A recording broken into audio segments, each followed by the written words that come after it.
자, 이제 올 시즌의 완벽한 마무리죠. 챔피언스리그 결승 남았습니다. 네. 유로파는 아탈란타가 우승을 했고, 유로파 컨퍼런스는 올림피아코스가 또 이제 우승을 했고, 이제 마지막으로 챔피언스리그 결승 끝나면 진짜 올 시즌 있었던 공식 전공에는 모두 끝. 그렇죠. 네, 다 네. 마무리가 됩니다.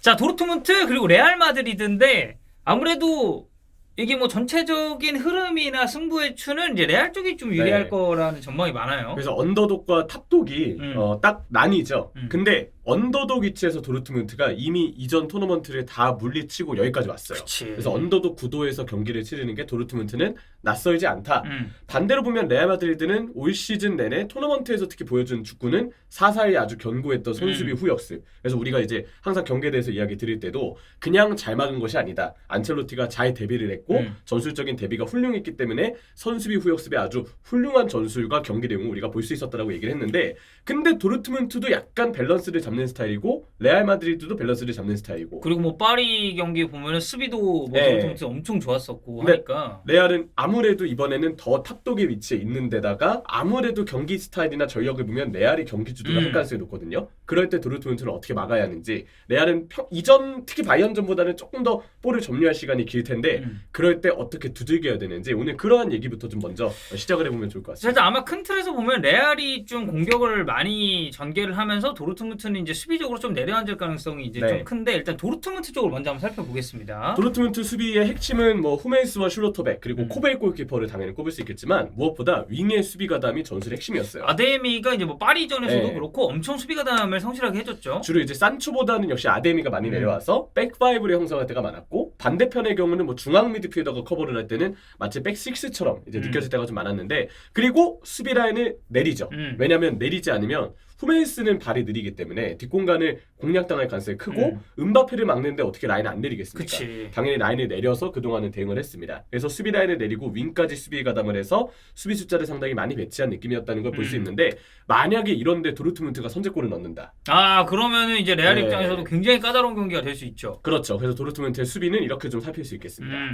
자, 레알 마드리드는 사실 이제 왼쪽에 비니시우스 호드리고 그리고 우측에는 발베르데가 많이 빠지면서 네. 카르바알이 이제 오버래핑 올라오는 케이스가 많아요. 그래서 양 측면에 각각 두 명의 자원들이 아마 이제 좀 핵심적인 역할을 하지 않을까 싶거든요. 우리가 이제 그 얘기 많이 했잖아요. 파리의 도르트문트전 파리 경기 내용을 볼 때마다 좌우 공격 밸런스가 안 맞는다. 오른쪽으로 너무 선수들이 쏠려 있고 왼쪽은 아예 어떻게 보면 엔리케는 오른쪽으로 상대가 쏠리게 한 다음에 반대로 전환하는 그치. 걸 노렸을 수 있는데 잘 안 먹혀들었거든요. 맞아요. 그리고 음바페는 가운데서도 고립되고 왼쪽에서도 고립이 되고 말았어요.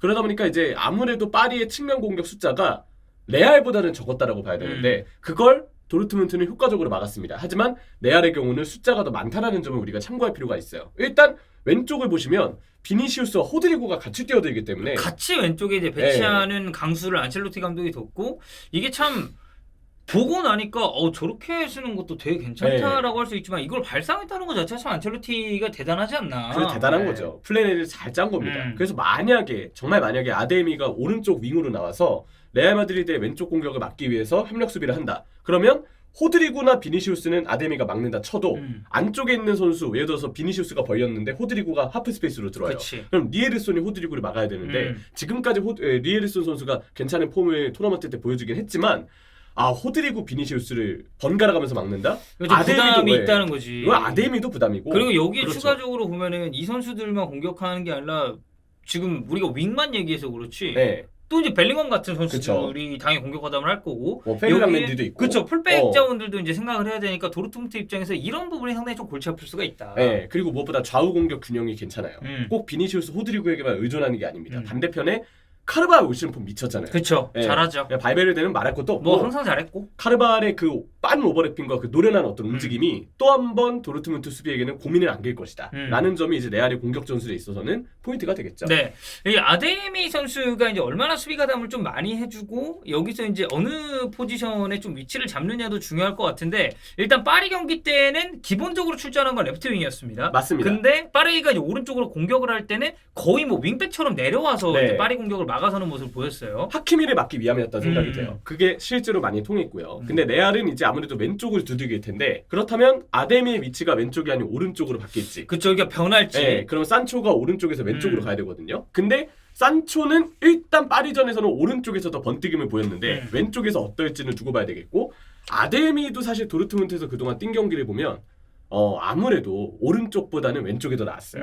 물론 이제 이번 경기에서 오른쪽에 나온다면 첫 번째는 수비 가담일 거기 때문에 수비 가담에선 이 선수의 그 성실함이 아무래도 기능을 좀 할 수 있겠지만 공격이 생각보다 조금 답답할 가능성은 있다라는 점 때문에 아데미의 좌우 이동 이건 그 자체만으로 산초도 그렇지만 도르트문트에게는 파리전과 다르게 변수가 좀 될 거라고 보이고요. 그러니까 큰 플랜을 테르치치가 좀 어떻게 준비하느냐가 중요한 것 같아요. 네. 기본적인 골자를 잡는 데 있어서의 아데미 위치도 이제 정해질 거니까. 그리고 카르발이나 발베르데를 막을 때 마트센의 수비력도 꽤 변수가 있다고 봐야 되겠죠. 네. 자 그리고 레알 마드리드는 저희가 뭐 앞서서도 설명을 드린 것처럼 결국에는 이 속도전이거든요. 그렇죠. 도르트문트도 어쨌든 공격을 시도를 할 것이고 여기서 라인이 끌어올려졌을 때 또 이제 레알이 잘하는 게 공격에서 수비로 그리고 수비에서 공격으로의 트랜지션이 상당히 빠르다라는 점인데 이 점에 있어서의 레알 마드리드가 과연 이제 도르트문트의 그런 배후 공간이라든지 이런 부분을 또 공략할 수 있을지 이게 이제 저는 키포인트 중에 하나가 될 수 있다고 보거든요. 맞습니다. 아무래도 이제 레알 마드리드가 조금 더 주도할 수 있는 시간이 많아진다는 점 그리고 아무래도 전환 속도는 도르트문트로 빠르다는 점 그런 점들을 이제 레알이 어떻게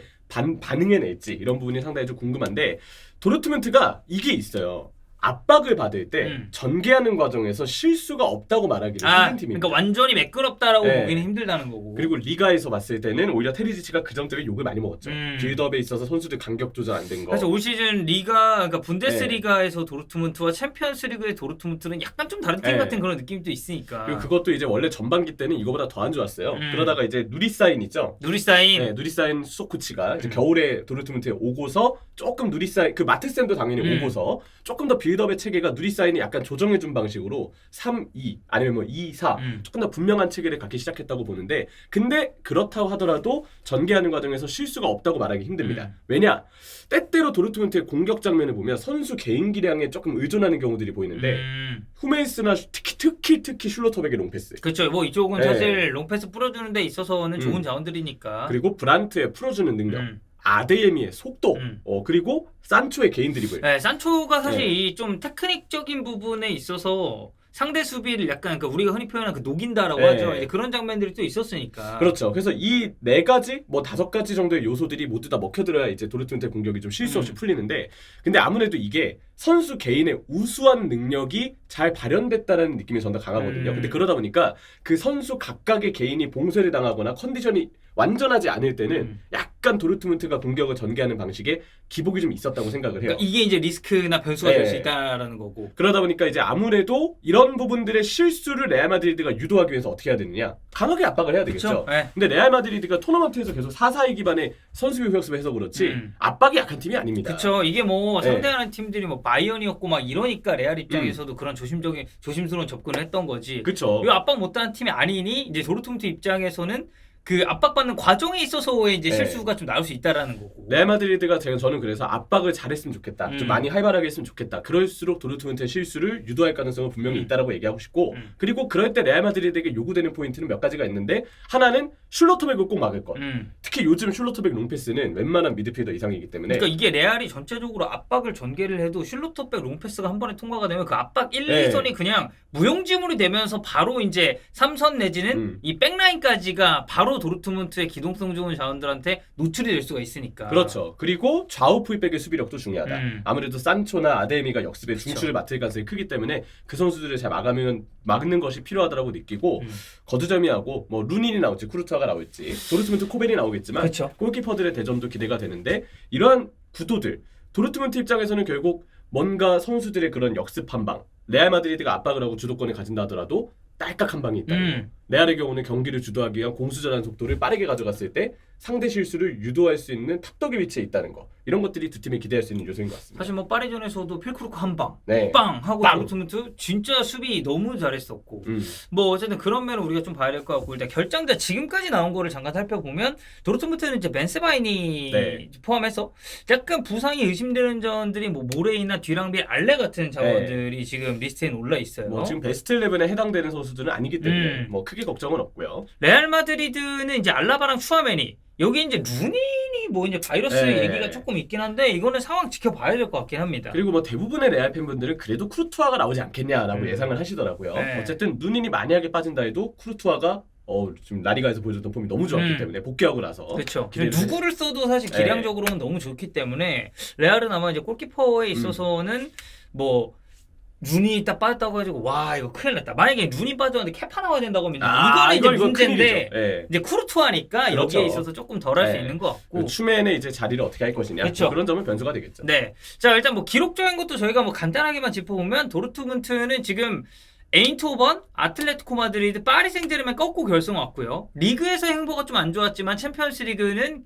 결승에 이제 진출이 확정이 됐고 그리고 5위는 챔피언스리그 진출입니다. 왜냐면 분데스리가는 네. 이제 그 5개 팀까지가 이제 개수 때문에 나가게 되니까. 네. 그리고 챔피언스리그 우승은 9697 시즌에 한 번 있었고 준우승이 이제 클럽 감독대죠. 네. 1113 때 한 번 있었습니다. 웸블리에서였습니다. 네. 같은 장소 웸블리에서 경기를 또 치르게 되고 마르코 로이스의 마지막 또 경기죠. 네. 라스텐스가 될 점을 좀 강조해드리고 싶고 네. 자 레알 마드리드는 라이프치, 맨시티, 바이에른 뮌헨을 꺾고 이제 결승에 갔고 라리가도 이제 우승을 우승했죠. 했었죠. 네, 이미 됐고 챔피언스리그 결승 진출이 18번째예요? 그렇죠. 15번째 우승 도전. 그러니까 지금까지 17번을 올라왔는데 네. 그중에 3번 빼고 다 우승을 했다는 얘기네. 그렇다고 봐야죠. 네. 지금 여기 그 챔스 여기 뭐야 이거 그 로고 뭐야 요새 이제 패치 거기에 숫자가 14가 적혀 있죠. 그렇죠. 지금 무패고 대회 12경기 8승 4무. 네. 무패 결승 진출은 이제 구단 최초로 가니까 올 시즌 이제 페이스가 네. 얼마나 좋았었는지 알 수 있고.